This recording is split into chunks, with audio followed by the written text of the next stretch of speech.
Specifically এই যে আসামি জিয়াউল হাসান তার বিরুদ্ধে সোফার যে সমস্ত এভিডেন্স এসছে তদন্ত সংস্থার মাধ্যমে আমরা যেটা জানি যে তিনি শত শত মানুষকে গুম করে হত্যা করেছেন, তাদেরকে পেট কেটে নদী নালায় খালে বিলে তাদের লাশকে ফেলে দিয়েছেন।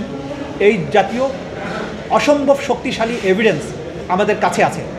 এরকম একটা দুর্ধর্ষ খুনি বা দুর্ধর্ষ যে আসামি যার বিরুদ্ধে এত খুনের অভিযোগ আছে, গুমের অভিযোগ আছে, তার ব্যাপারটা তদন্ত সংস্থাকে তার মতো করেই ডিল করতে দিতে হবে। আইন অনুযায়ী তাকে জিজ্ঞাসাবাদ করা, তথ্য উদ্ঘাটনের জন্য যা প্রয়োজন তদন্ত সংস্থা সেগুলো এগুলো করতে দিতে হবে। কারণ বাংলাদেশের সবচাইতে আমি বলবো যে ব্যক্তি হিসাবে, একক ব্যক্তি হিসাবে সবচাইতে বেশি সংখ্যক অপরাধের সাথে তার সম্পৃক্ততা পাওয়া গিয়েছে বলে আমরা জানতে পেরেছি।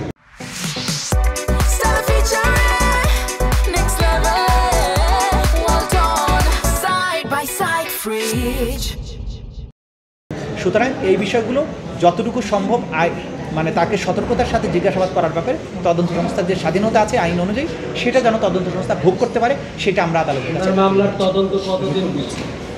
সময় হলে জানতে পারবেন। এটা শেষ পর্যায়ে আছে। আমাদের কাছে যখন জিজ্ঞাসাবাদ আমরা করি আমাদের তদন্ত সংস্থায়, সেখানে সমস্ত জিজ্ঞাসাবাদটা ভিডিওগ্রাফ থাকে।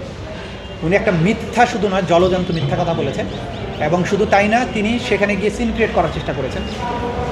উনি উল্টা আরও তদন্তকারী কর্মকর্তাদের সাথে দুর্ব্যবহার করেছেন। এবং আমরা এটা ট্রাইব্যুনালকে জানিয়েছি যে ভবিষ্যতে এই জিয়াউল হাসানের মামলায় জিজ্ঞাসাবাদের সময় যদি আইনজীবীকে উপস্থিত থাকতে হয়, তার এই আইনজীবী যিনি বিশেষভাবে ওইখানে কোনো সমস্যা তৈরি করেন এরকম কোনো লোককে যাতে না দেওয়া হয়, সেটা আমরা ভবিষ্যতে হয়তো প্রেয়ার করবো যদি দরকার পড়ে।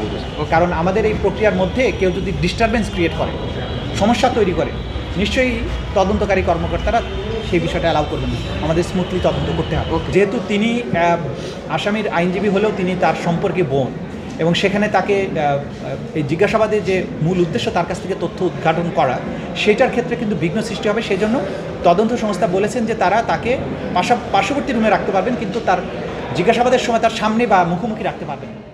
এবং আরও কিছু